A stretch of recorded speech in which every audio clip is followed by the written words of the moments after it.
Welcome to Mission Imperfect, the podcast about finding your own path, your own way, and embracing the imperfection of the journey. We're your hosts, life coaches, former HR professionals, and mums, Kirsty and Catherine. We love to discuss the topics that come up time and time again for our coaching clients and which affect us all, from things like acceptance and boundaries to values and well-being and everything in between. Each episode ends with a question for you and us to reflect on. Your mission, should you choose to accept it, is to grab a cuppa and a biscuit and join us in getting lost in finding ourselves. Hello, and welcome to this week's episode of Mission Imperfect. This week, we are talking about confidence, following on from self-belief. And Catherine, I know this one is close to your heart. Yes, it really is. I think so. I started to call it quite early on the confidence conundrum, because I think it's one of those sort of enigmas. It sort of like gained this slightly elusive quality. You know, everyone talks about wanting to have confidence, don't they? Certainly in my experience, talking to people.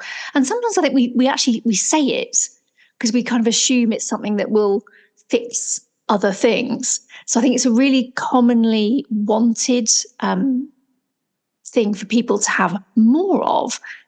But I think we say it without really thinking about what do we mean by it? How do we get more of it? And is that even possible? Absolutely. It's kind of a magic wand, isn't it? You know, if only I had the confidence to do that, when I'm more confident, that sort of thing. Yeah, absolutely. And I think that might be, well, in my experience, I think that's a little bit of the problem. We think of it as this sort of enabler for other things to be as a result. So it's, I want this thing so I can then have something else. So it's to enable you to be, do, and have other things. So, and it's exactly like you just said, it's things like, oh, if I felt more confident, I'd apply for that role or that promotion. And so it almost gets, it's a bit of a get out of jail free card, you know, like, oh, if I was more confident, but unfortunately I'm not. So I won't perhaps do these. Doesn't it? We can hide behind it. It's the little padlock on our comfort zone. Exactly that. Things like, you know, when I'm confident, I'll wear a swimsuit in public and not care what people think. or we make assumptions about what confident people have or experience or what they're like. So confident people have lots of followers. Confident people can talk on a big stage, or they have more opportunities. It's like a sort of qualifier on the outcomes that we want. So we think we'll gain more of it and it will lead us to something else. And I think that's a bit of a sticky wicket, because it means we're looking to a future state, you know, as in, so once I've got it, then I'll have these things. So you've somehow attained this confidence. And then it's the things that you actually want to have or be or do now. So you end up caught in a bit of an awkward catch-22, because we want that confidence now to facilitate what we're currently doing. So it's like chicken and egg type situation. Yeah, isn't it just? Yeah. So you're not, because you haven't got the confidence, you're not doing the things that might actually help you to build the confidence that you want. Yeah. And do you think also that we've talked about being confident and having confidence, and you said about, you know, we've got these ideas about confident people. And I know I certainly used to have this view where it's okay for them. They are confident, not they have confidence, not that they've worked on building confidence, but they are confident. Like it's an innate quality that you have or you don't. And I've certainly come to see that as not what it is. As you're just saying, it's something we can build, isn't it? I totally agree. I think it's like so many things that we discuss. There isn't really a sort of on-off switch. As we spoke about before with confidence, how it's different to self-belief, or certainly how we've determined it is that the confidence is kind of in a certain context. If you think of those examples we just gave, they were confident for a promotion, confident in how we look in what we're wearing, that they apply to different situations. But the thing is, we can't just expect, and I think people know this really, but it's funny because our actions don't necessarily back this up. If we're waiting for confidence to just materialize, how is it going to do that? That's asking something rather unfair, I think. Do you agree? It's the magic wand thing, isn't it? We're just waiting for the fairy godmother to turn up and go, poof, there you go. Confidence. Knock yourself out. Yeah, exactly. And it's I looked into it. It was one of my very first blogs, actually, was about confidence. Didn't know this at the time. It stems from the Latin word fidere, I'm saying that properly, which means to trust oneself, which was interesting because we've spoken about trusting oneself in the context of self-belief. But I think we can apply this to trust yourself to do the thing, that the situation, context. So it can mean things like a sense you can achieve what you set out to do. So there you go, there's the context. Or I really love this quote, and I'm afraid I cannot remember where I found this, but I think it's such a beautiful expression. The purity of action produced by a mind free of doubt. Is that a great way to talk about confidence? Because it's talking about the action to do the thing when you're not full of doubt of how it's going to work out. Or in a very simple way, we can say it's about certainty in a choice or action you take. So I think we can still maintain that slight separation between confidence and self-belief that we spoke a bit about before, where, with self-belief being that kind of foundational, a trust in who you are and that you'll be okay no matter what the situation in hand is.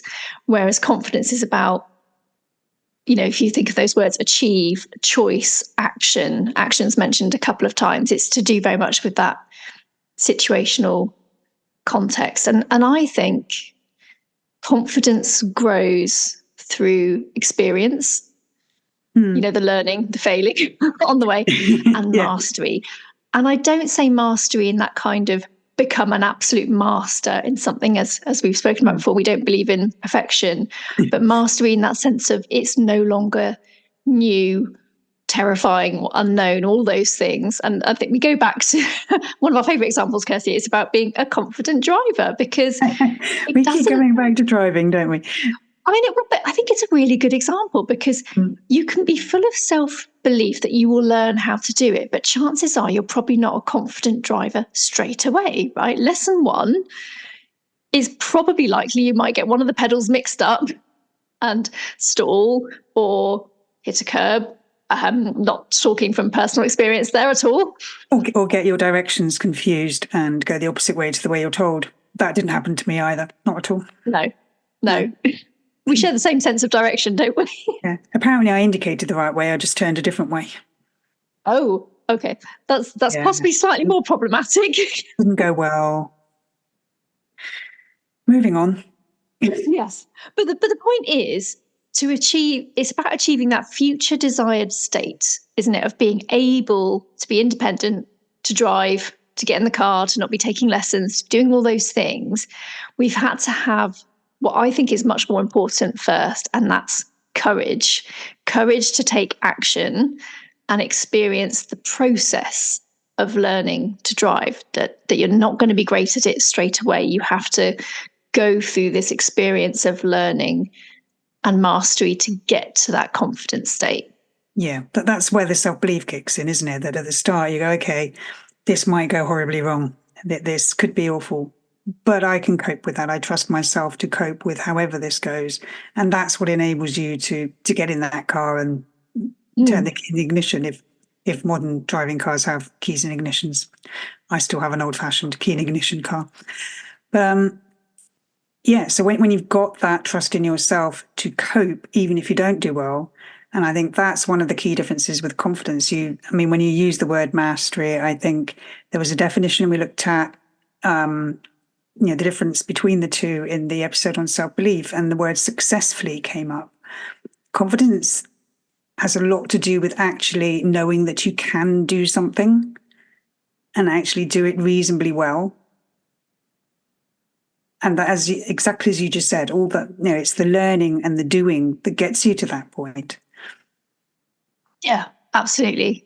It's extremely difficult, I think, to get to that state of being confident in something, because if it's untested, I think you can have that self-belief behind it. And I think it still takes a huge amount of courage, and it doesn't feel comfortable, right? So to be able to say to yourself, I know that this might go wrong, but I'll still be okay. I think that's still an unbelievably brave thing to be able to accept and to be comfortable with, because, we don't like to get things wrong or to mess up.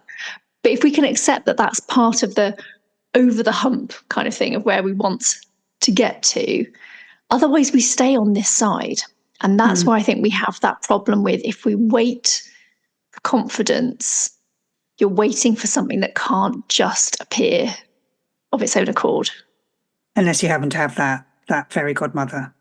And if you do, I would like to be adopted by her, please. We'd be incredibly rich if we could just bestow it on people, wouldn't we? I think, because this is the irony, as coaches, we spend, I don't feel the same, Kirsty, but I think confidence comes up a lot with clients. They want to feel it, and I totally understand. We all want to feel it because we think it unlocks what we want the other side. My view is that it's kind of like a byproduct. It's not actually the thing to get fixated on. Do you see what I'm saying? Does that kind of make sense? Absolutely. I think that's my second. We're doing quite well this episode. For me, and that's why I describe myself as a self-belief nurturer, it's the self-belief that is the key thing. When you can believe in your capacity to handle whatever comes at you, then you can work on building the confidence. But if you don't believe that, it's almost impossible to start developing confidence in anything. Yeah, I love that. And you just made me think of another point, actually, which I'm sure we'll cover in another episode, about comparisons. Because I think if you focus on self-belief, I think that helps remove the need for comparisons, because the focus is there on you. It's in the word self-belief. But with confidence, I said right at the start, we think, confident people X, Y, Z. You make a comparison of yourself versus what you might perceive to be a confident person. And we can assume things about people's level of confidence, can't we? But there isn't any kind of flashing beacon. We can only judge what outward behavior we see. Like, we might see someone who say they strut onto a stage to give a speech. We might think, wow, they are brimming with confidence.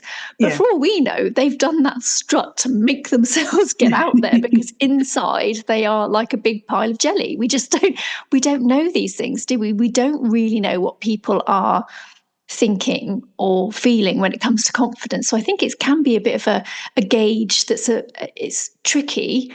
And it's, as I kind of said before, I almost think it's not quite the right thing to focus on, because, it isn't swagger, it's not cockiness, and it's not bravado. I think those are actually very, very different things, and that can actually be misplaced confidence, which I think is perhaps even worse than a lack of confidence. I think it's people who don't seem to have any kind of, luckily, I don't think I really know any people like this, but when there's no kind of filter on their levels of perhaps competence or what they should feel confident in. Donald Trump could be an example. Yes. Without delving into the world of politics, because I think that we could go off on a whole, probably an hour talking about something like this. But yeah, when you see and hear people they seem to have such conviction and confidence in what they're saying, and you think, what are you actually saying? You're making no sense. What are you on? Yes, but exactly. you also want a bit of it, don't you? There's a part of me that sees somebody like, let's hope there's nobody like Trump. You see Donald Trump, insert name of your person here, and you go, what the actual fuck? What is this person on? And there's a little bit of you that goes, I wish I had some of that. There's almost that sense of envy that they clearly don't experience that doubt, and how liberating must that be? Yes, I do see exactly what you're saying. I really do. And I think you hit on something, bit of that. It's exactly the right thing, because if you're all that, I think you just have no radar on reality. that's the truth. Whereas I think the people who are often perhaps crippled by more self-doubt are much more competent than they realize. So it's that balance. But yeah, I do wonder what it would be like. Can you imagine a day in the life? Does he just think he's the most amazing person in the world and everyone else is a sucker? It would be Either kind he of does, or fascinating, wouldn't it? either he thinks that, or he's actually secretly incredibly insecure. And I don't know which version I would prefer, to be honest. But I I think think there's both. something here around that. Something that's just come up for me is what you said before about confidence being a very situational thing. It's about being able to do something specific. That's, I keep going back to the Donald Trump example, but we just said about somebody who has that confidence in themselves for everything, it appears. Whereas we've been talking about confidence as something you develop in terms of specific behaviors or situations or activities. And again, I find it far more relatable in that sense, that situational aspect of it. That's where you feel you can work on it and build it. I think far more than saying, I am going to become a confident person. Well, really? How? How do you become a confident person? But can I learn to be confident in my ability to do certain things? That feels very different. Yes. Yeah, it does. You're right, though. We were talking about someone in very general terms. I think, to be fair, we came across quite an extreme example that we latched onto, but because I don't think, think of all the people that you know in this world, chances are they don't have quite the same philosophy, makeup and expression as that particular example. And I think that's probably a good thing. They're mostly less orange, yes. Yes, less orange. Anyway, But moving on. this is an interesting thought, actually, because I did do some reading around this topic quite some time ago about this idea of confidence, because as I said earlier, I do think it has this slightly elusive status because it's hard to pinpoint what it is. And I think for us, we've determined it applies in certain situations. And the question that I came across was, are we born with confidence or can we acquire it? And the answer to that is actually a bit of yes to both of those things. So it is interesting that actually our confidence is shaped by a lot of things that are in our lives. So, for example, our genetics, schooling, upbringing, society, even how we look, all of these things affect our confidence. But it's not a done deal, which I think is a real blessing to read, because truthfully, as women, we do tend to have to work that little bit harder in the confidence stakes. I know that's a bit of a generalization, but I think it is a generalization with some legs. And it's not in isolation. There isn't like a confidence vacuum that you access, because other factors come into play, right? We have imposter syndrome, probably another favorite topic that will come up another time, and perfectionism, which of course we spoke about right at the very start. We have other elements sort of interconnecting, so we don't have confidence in this kind of vacuum, but we can become more confident. And I think the secret to it, if there is any such thing as a secret to it, is to not be focusing on it as the outcome. Kind of, as I said before, it's kind of like the byproduct of focusing on some other things. Does that kind of make sense to you? Do you agree, or do you have a different view? No, I agree very much with that, because I have to confess, confidence is not something I find it easy to relate to. I've never felt that I was confident. I am, and I grew up as a shy, quiet, bookish introvert, and constantly being told you should be more confident, you should put yourself forward more, speak up. And that all felt impossible, and I didn't understand how to be more confident. I didn't understand what it was, how you got it, why I apparently was different to so many other people in that respect. And I've now sort of reached the point of it being, I can't actually imagine what it must feel like to be a confident person? Again, we're talking about that more general sense of confidence. But I am getting the idea that confidence in something. And the more you look back on through your upbringing, that you realize that there are little areas where you did have confidence, where you may have been taught up, or other people clearly had some kind of admiration, whatever, for a certain thing you did or could do, or they praised it. And you got good marks at school for something, whatever. That there would be an aspect of confidence somewhere that came out along the way. But yeah, it's not. I mean, I wonder though, are we all born with perhaps the same level? What genetic confidence? It's an interesting idea. Just when they say, no baby is born not expressing its needs. Every baby cries when it wants milk and when it wants affection and to be, to feel safe. But, fast forward 20 years and people's reactions when they want to feel safe are all going to be very, very different. They all started at the same point.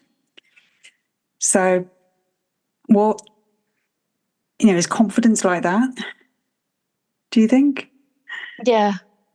It is a tricky term. And you know what was so interesting when you were saying about your own experience, what was so interesting, you said it was so hard to relate to this idea of being told, well, you should be more confident. Yeah. Because what does that mean, and what does that look like? If it was a case of, and this is really interesting, in my house I've got an experience I can relate to this week. My daughter has her school play coming on for the end of year soon. So year 6 gets to do a little leavers performance. And she's decided that she wants to go for one of the bigger parts. And I love that, because I don't think that would have been me when I was at her age. But she came home yesterday saying that they did like a little, not quite audition, but they had some lines to read, and then they had to express a preference for what kind of part. And she said that she was brave and she put up her hand for a bigger part. So we find out later on this week what she's going to get. But I just love this idea that she's applying it to what she hopes that the outcome will be, is that she'll do a part where she gets to have some lines and have a bit of presence on stage. But she'll only feel, I think, more confident in that once she's perhaps practiced the lines and all of those things. But she's had the courage, which brings me on quite nicely to that word, which I think is so important. And I'm not underestimating that this is something you can just tune into, but I think it is a definite precursor to confidence, and that is courage.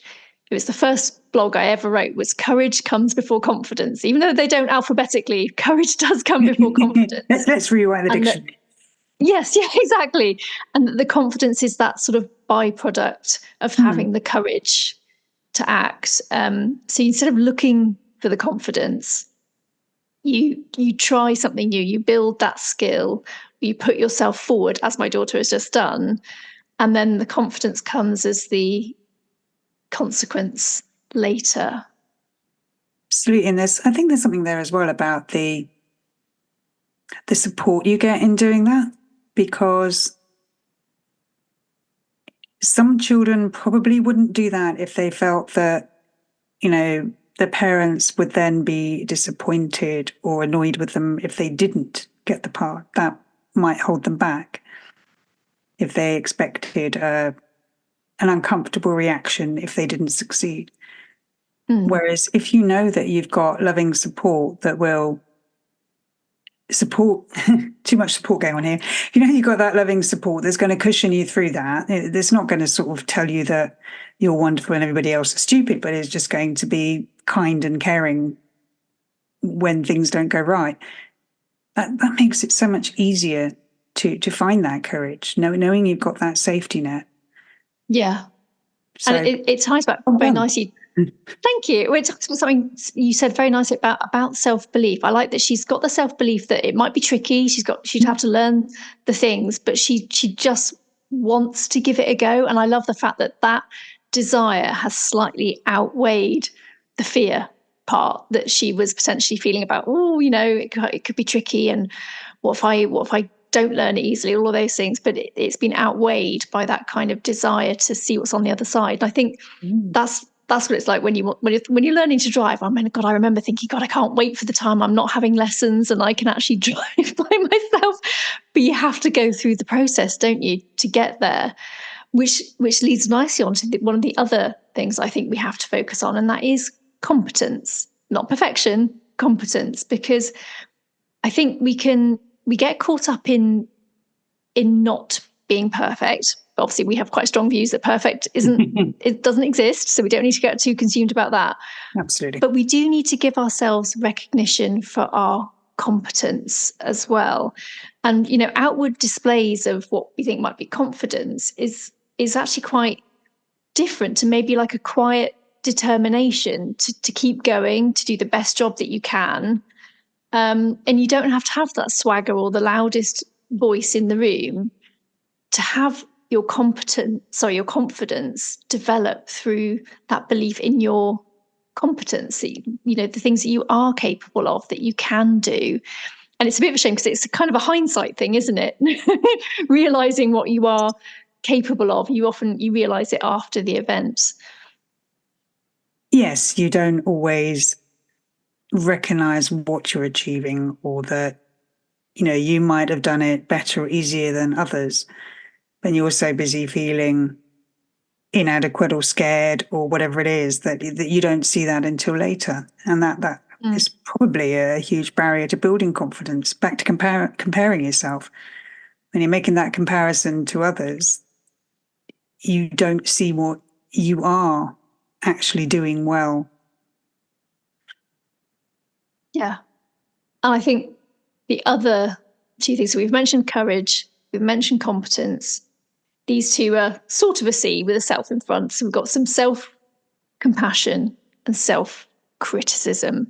I think these are other things that can facilitate or hinder how we can develop our confidence. So obviously our self-compassion can cushion the blow of failure, but it still supports this idea of, well, I gave it my best shot. And I think this comes into that sort of self-belief camp that we've spoken about before, rather than I won't even try because I may not achieve that thing at the other side. Whereas, our self-criticism, that's where we berate ourselves for not being better.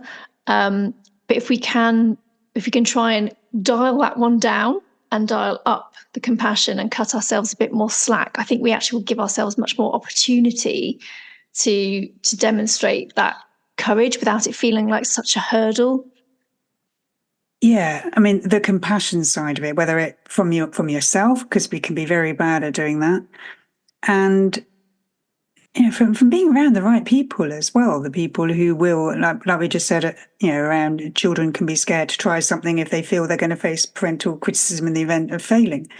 Yeah, that applies to grown-ups too. If we're surrounded by people who are going to mock us or, be unkind about us not doing as well as we'd hoped to do, then we're probably going to be less likely to try it. So if you can be kind to yourself, and if you can find your tribe of people who will support you, but the criticism can be necessary, can't it? Criticism is perhaps the wrong word. Feedback might be a better word. To be able to feed back to yourself what you could have done differently, what you've learned from it not going in the way that maybe you wanted it to go. And if you've got people who will do that for you as well, who will be, constructively honest as well as kind, then that all helps you move forward. Yeah. But so often you get into that cycle of, oh, I'm just useless. I don't know why I even bothered, and I was always going to fail. I always cock it up. That cycle is so unhelpful. And you wouldn't talk to anybody else like that. No, we're so much harder on ourselves than on other people generally, aren't we? Yeah. So if you catch yourself doing it, just think, would I say this to somebody else? And if you wouldn't, what gives you the right to say it to yourself? Would you say it to the 5-year-old version of yourself? No, you wouldn't. No, so true. So true. So I've got a question for you, Kirsty, actually, because I know you've got a view on this, and this is something I sway kind of both ways on that. So I'll just come what it is. The fake it till you make it school of thought. And is that an effective way of building confidence? So I'd love to hear what you've got to say on this, because I know it will help my own thinking around this. I don't really subscribe to that. I have put a lot of effort into it. I've done a lot of faking it and very little making it, frankly. I mean, one example, in my old corporate life, I had to do presentations, speak to the department, whatever. Very much not my favourite thing to do. Bit ironic considering where I'm sat now, but this is just having a chat. It's just you and me. It's fine. No one else here. But standing up on your hind legs in front of a group of people and talking, very much not my thing. I can't remember a time I did it when I wasn't sweaty palmed and shaking, when I didn't lose sleep the couple of days beforehand. And as time went on, I did get better at it. I actually got some good feedback and so on, but it never felt any easier. So I could go out there, I could put on the show, and people thought they're doing okay. And when I told them that I was sweating and shaking, they're going, really? But you seem so confident at it. I was fucking terrified. And it never got any better. And it has got better probably in the last couple of years. Sort of networking for my own business and stuff, and having to stand up in front of people and talk about what I do. It's still not my favorite thing to do, but I realized quite recently I feel differently about it. I think that's because I've done a lot of work on understanding my own fears and on building my sense of self-belief. And that has shifted. I still don't believe I speak well. I still don't believe I'm going to stand up there and do a good job. But I do trust myself to cope with how it goes. And I do think I'm doing okay, mostly, except when the words dry up in the middle of talking, which happened this morning. That was a bit embarrassing. So yeah, I was faking it, but I never felt that I made it. And it's much the same with driving. Go back to driving. Same with driving. I am not a confident driver. I have more confidence than I used to. I get it's a spectrum. But again, I tried so hard to act the confident driver and to mimic the people that seemed like confident drivers in my driving style and my approach to it. It just didn't take. I didn't get there. Maybe it got me out there, got me doing it a bit more, but it's more about that giving it a go and trusting yourself to cope with what happens and giving yourself a chance to get a bit better at it. That happens, but I don't think that pretending you're okay about it makes you okay about it. No. I think it's one of those catchy phrases that just it trips off the tongue kind of thing. So, and people like things they can remember easily. And there's just something that's a little bit uncomfortable in the fake it till you make. I mean, just because it rhymes and it's nice and catchy. Sounds good. It doesn't totally sit comfortably with me. The reason I was a little bit on the fence is because I think if the alternative is to perhaps not do it at all, whatever it might be, and it's something that you either perhaps want to do deep down or maybe you need to do as part of your job. So public speaking is a really good example. I actually had a client who had to give presentations as part of her job, so it was kind of unavoidable. But it's one of these things that you don't perhaps naturally feel confident about doing. I suppose there's something in that about if it takes that kind of I'll fake it till I make it to make myself just get up there and give it a try, maybe that it's worth having that mantra in mind if it works for you. But I don't think it does have to. And that's why I think it comes back to what I think is more important, which were those other words we mentioned earlier, the courage, the compassion, letting go a bit of self-criticism, and recognizing the competence that comes. And I think I do appreciate none of these things are easy, yes, I think faking it till you make it has quite sort of decisive connotations to it, because making it makes it sound like it's sort of like a done, like nailed it type thing, and it may not be that. It may just be, I can get through this, which is, I think what you shared was your experience. But conversely, maybe what happened as a result of going through that is your self-belief became a bit strong, because you thought, I don't love this, but I trust myself enough to get through it, sweaty palms and all.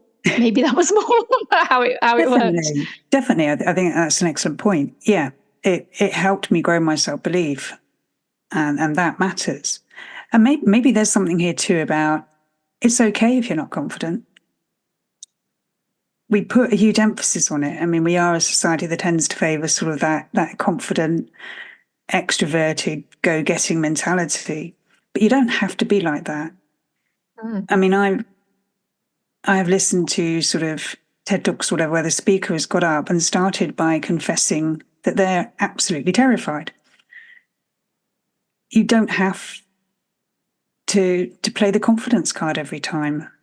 So maybe rather than, I think when I felt I had to fake it and pretend it was all okay, I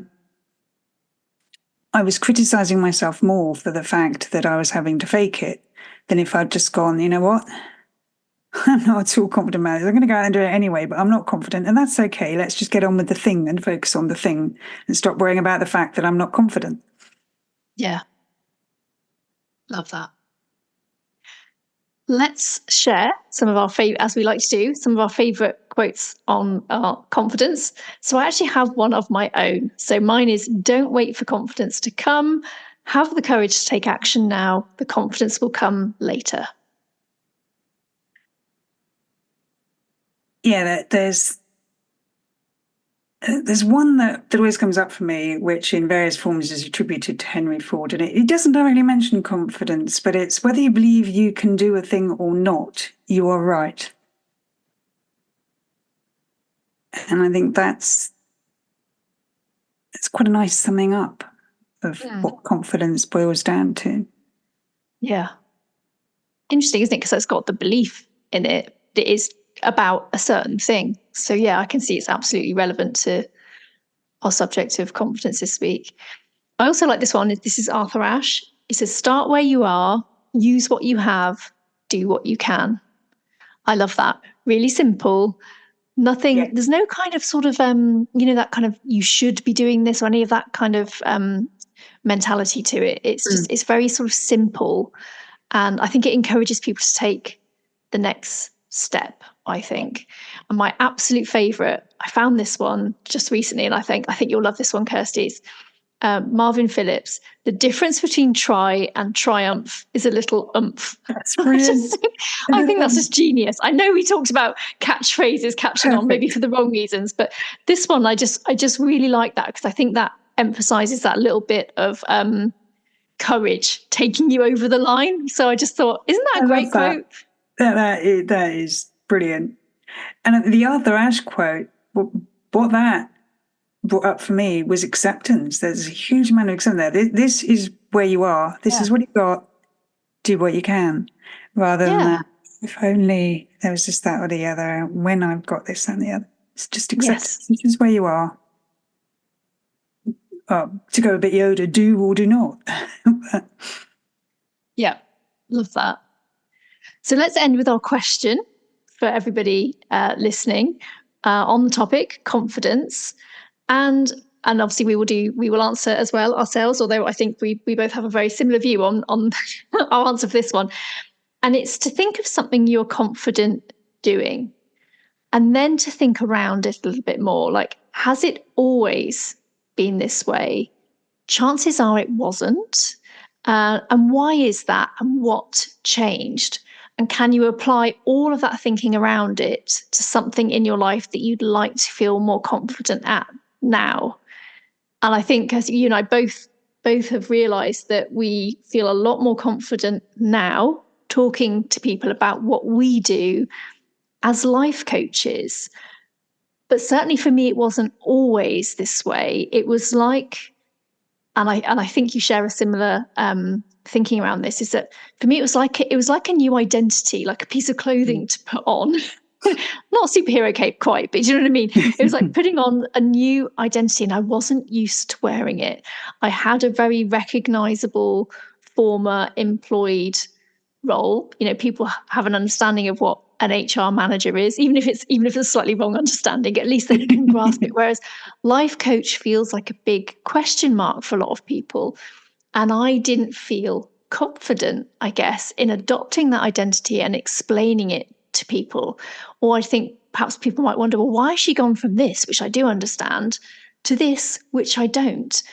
But the thing is, I've realised it's not for them to understand that. It's for me to understand that and to feel that comfort, and then have all those other things I mentioned, the courage to say it, to feel competent in what I do as a coach. And that has all grown over time. So I realized it has made a lot of sense that the confidence wasn't there straight away. But I think my self-belief is actually now more secure. I've got more experience in what I'm doing. And I do know the value of coaching. And I really wish everyone knew that and experienced it too, because one of my favorite phrases about coaching, it's not to explain, it's to experience. That's what I think is the best way for someone to comprehend coaching. And I really wish most people would give it a try to actually really understand what it's about. But anyway, that's a slight digression. But yeah, it's a process. It's not a sprint, certainly in my experience anyway. I've always said I'm something of a sloth, you know, in The Hare and the Tortoise, there's the sloth at the back, that's me. But I think I can apply that to other areas and know that it will come. And I think you share very similar thoughts on this. Absolutely. I mean, yeah, we are the same person, it's official. Yes.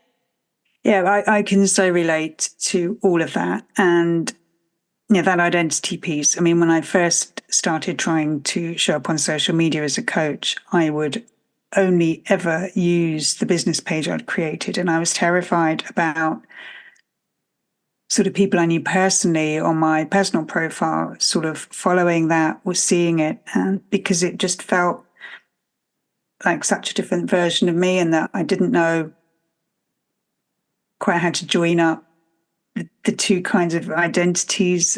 What would people think, and would they get it? Would they understand it?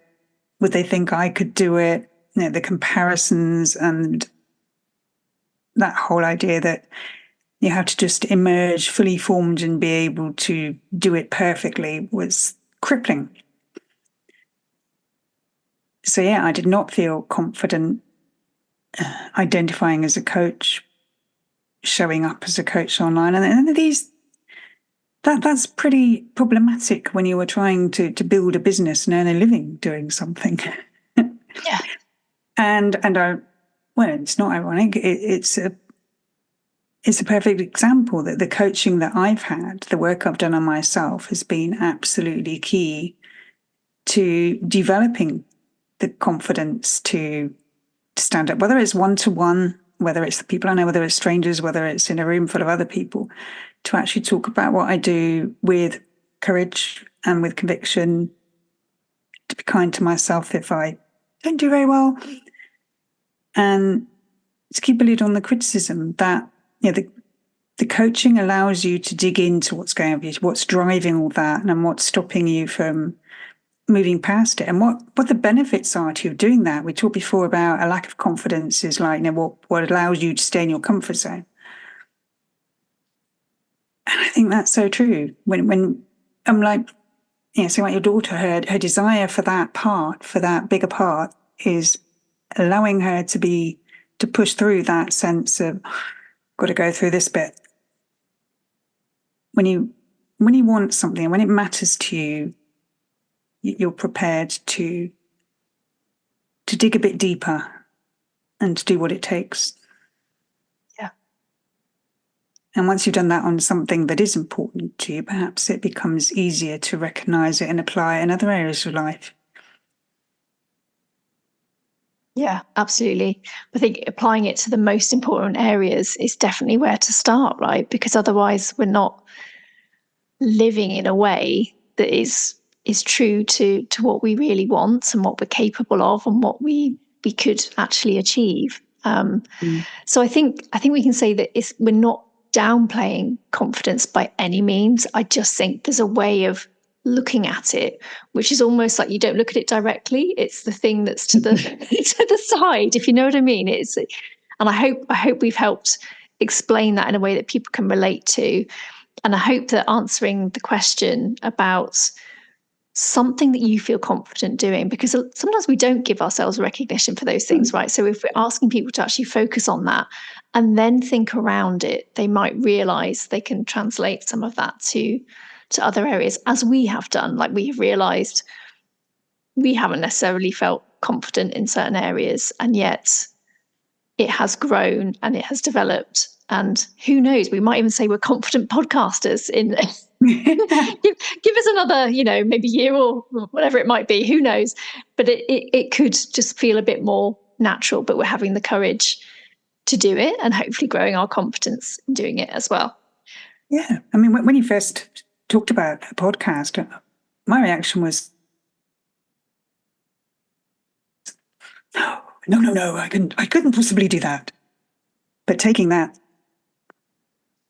when I thought about what was involved and started to like the idea of doing it, the confidence started to build a little. Yeah. We're also sharing it, which I think also is a good thing, isn't it? It helps keep us accountable. Yeah. But also it feels like we're sharing the load as well. It's not like all on one set of shoulders, it's on two. Anyway, thank you all for joining us. It's been lovely to talk, as ever, with you, Kirsty, about all things confidence. And we will see you all again soon for another episode. Thank you for listening to this week's episode of Mission Imperfect. Please visit the show notes for details on how to contact us and for any resources we may have on the topic discussed. Until next time, keep being imperfectly you. No one does it better.